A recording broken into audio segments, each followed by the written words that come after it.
ମୋ ହୃଦୟର ପ୍ରେମିକା କାହାଣୀଟିର ଦ୍ୱିତୀୟ ଭାଗ। ମୁଁ ବହୁତ କଷ୍ଟ କରି ଆପଣମାନଙ୍କ ପାଇଁ ନୂଆ ନୂଆ କାହାଣୀ ନେଇ ଆସୁଛି, କିନ୍ତୁ ମନରେ ଗୋଟିଏ ଦୁଃଖ ଯେ ଆପଣମାନେ ମୋ ଚ୍ୟାନେଲଟିକୁ ସବସ୍କ୍ରାଇବ୍ କରୁନାହାନ୍ତି। ପ୍ଲିଜ୍ ସବସ୍କ୍ରାଇବ୍ କରିନିଅନ୍ତୁ। ଏବେ ଚାଲନ୍ତୁ କାହାଣୀଟିରେ କ'ଣ ହେଲା ଆମେ ଶୁଣିବା। ଯେତେବେଳେ ସମସ୍ତେ ମିଶି ପ୍ରୀତିକୁ କଂଗ୍ରାଚୁଲେସନ୍ କହିଲେ, ପ୍ରୀତି କହିଲା, କ'ଣ ହେଇଛି? କ୍ଲାସ୍ର ଗୋଟିଏ ପିଲା ଆସି ପ୍ରୀତିକୁ କହିଲା, ଘରକୁ ଜଲ୍ଦି ଚାଲି ଯାଇଥିଲୁ। ଲାଷ୍ଟ କ୍ଲାସ୍ ବେଳକୁ ତୁ ରହିଲୁନି।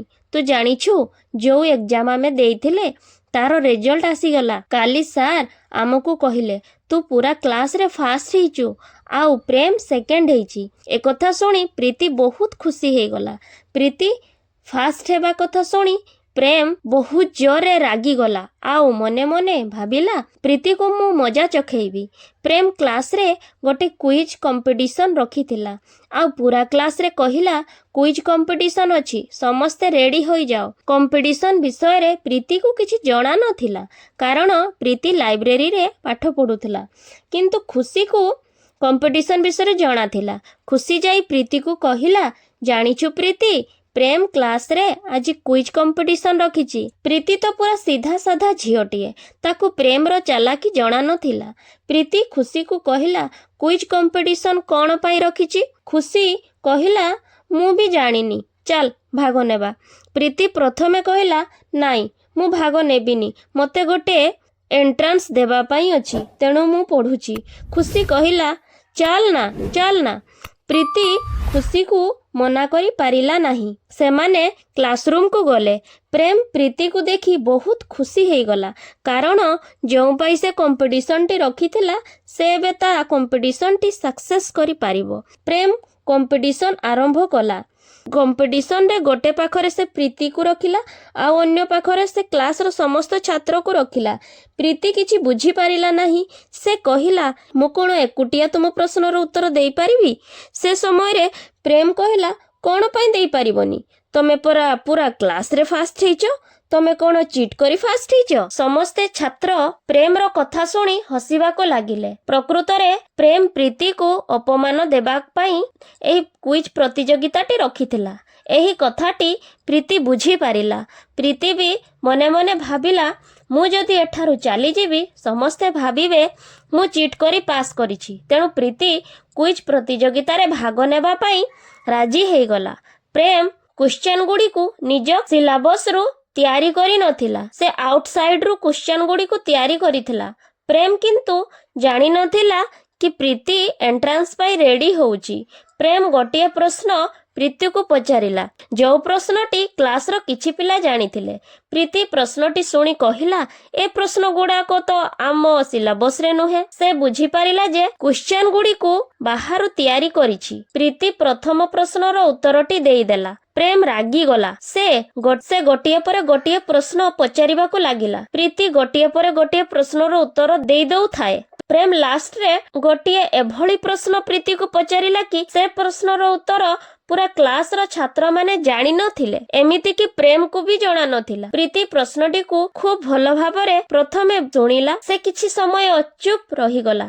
ପ୍ରେମ ପ୍ରୀତିର ଏହି ଚୁପ୍ ଦେଖି ତାକୁ ଅପମାନ ଦେବା ପାଇଁ ଆରମ୍ଭ କରିଦେଲା। ସେ ତା ବଦମାସ ସାଙ୍ଗମାନଙ୍କୁ କହିଲା, ଏଇ ଦେଖ ବିନା ବାପୁଆ ଝିଅ, ଯେ କି କ୍ଲାସ୍ରେ ଫାଷ୍ଟ ହେଇଛି। ପ୍ରୀତିକୁ ଏଇ କଥାଟି ବହୁତ ବାଧିଲା। ପ୍ରେମ ପ୍ରୀତିର ମଜାକ ବନାଇବା ପାଇଁ କୌଣସି କମି ରଖିଲା ନାହିଁ। ପୁରା କ୍ଲାସ୍ ତାକୁ ଚିଡ଼ାଇଲେ, ବିନା ବାପୁଆ ଝିଅ। ପ୍ରୀତି ଭାବିଲା ସେଠାରୁ ଚାଲିଯିବ। ଖୁସି ପ୍ରୀତିର ଏଭଳି ଅପମାନ ସହିପାରିଲା ନାହିଁ। ସେ ପ୍ରେମ ପାଖକୁ ଯାଇ କହିଲା, ତୋର ତ ବାପ ମା ସମସ୍ତେ ଅଛନ୍ତି, ତୁ କ'ଣ ପାଇଁ କ୍ଲାସ୍ରେ ଫାଷ୍ଟ ହେଇପାରିଲୁନି? ତୋର ଯଦି ଏତେ ଦମ୍ ଅଛି, ତୁ କ୍ଲାସ୍ରେ ଫାଷ୍ଟ ହେଇକରି ଦେଖା। ପ୍ରୀତିକୁ ଏଭଳି ଅପମାନ ଦେଇ ତୁ କ'ଣ ଭାବୁଛୁ? ତାକୁ ପାଠ ପଢ଼ାରେ ୱିକ୍ କରିଦେବୁ? ଏହା କେବେ ସମ୍ଭବ ନୁହେଁ। ପ୍ରୀତି ଆହୁରି ପଢିବ, ଆଉ ତାଠାରୁ ଭଲ ନମ୍ବର ରଖିବ। ତୁ କ'ଣ ଭାବୁଛୁ? ତୁ କ'ଣ କରୁଛୁ କରିନେ। ପ୍ରୀତି ଆଖିରେ ଲୁହ। ସେ କାନ୍ଦି କାନ୍ଦି ପ୍ରେମକୁ ପ୍ରଶ୍ନର ଉତ୍ତରଟି ଦେଇଦେଲା, ଆଉ ଉତ୍ତରଟି ପ୍ରେମକୁ ମଧ୍ୟ ଜଣା ନଥିଲା। ପ୍ରେମ ପ୍ରୀତିକୁ କହିଲା, ତମେ ଏ ଉତ୍ତରଟି କେମିତି ଜାଣିଲ? ଏହା ତ କୌଣସି ବହିରେ ନାହିଁ। ଏ ପ୍ରଶ୍ନଟି ତ ମୁଁ ମୋ ଆଡୁ ତିଆରି କରିଥିଲି। ପ୍ରୀତି ପ୍ରଶ୍ନର ଉତ୍ତର ପ୍ରେମକୁ ବ୍ଲାକବୋର୍ଡରେ ଲେଖି ବୁଝାଇ ଦେଲା ଆଉ ହାତ ଯୋଡ଼ି କହିଲା, ଦୟାକରି ମୋତେ ଏକୁଟିଆ ଛାଡ଼ି ଦିଅ, ମୋ ସହିତ ଆଉ ଲାଗନି।